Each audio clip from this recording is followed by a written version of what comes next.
Well, here's the thing. What Human Rights Watch does, we document, and based on that documentation, we advocate for change.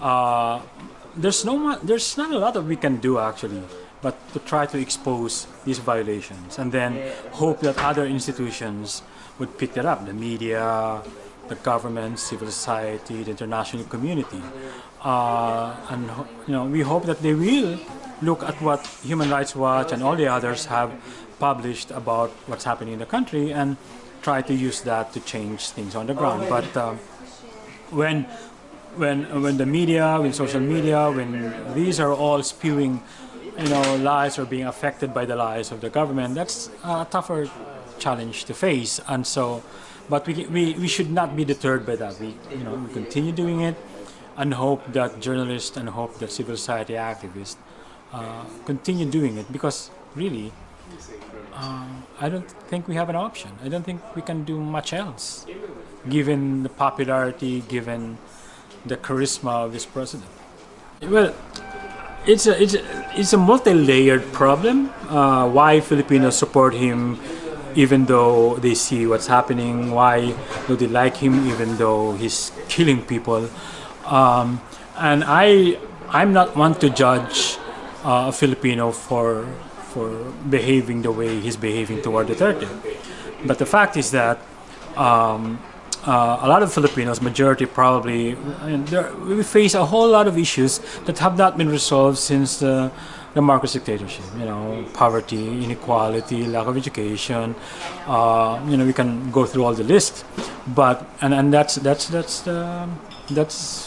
just how it is. And our hope is for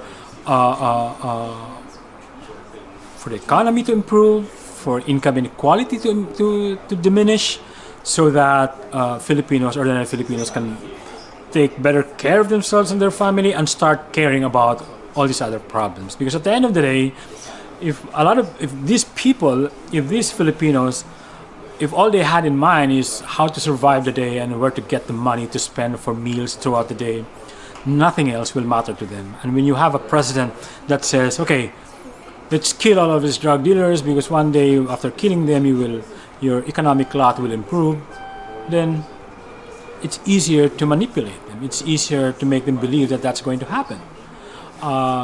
So at the end of the day, it boils down to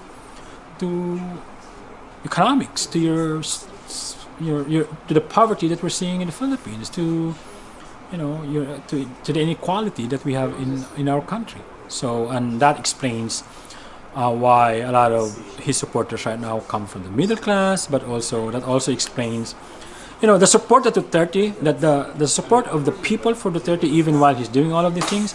I look at it as a cry for help by these people. It's a desperate cry for help by a people that have struggled all these decades against political dysfunction.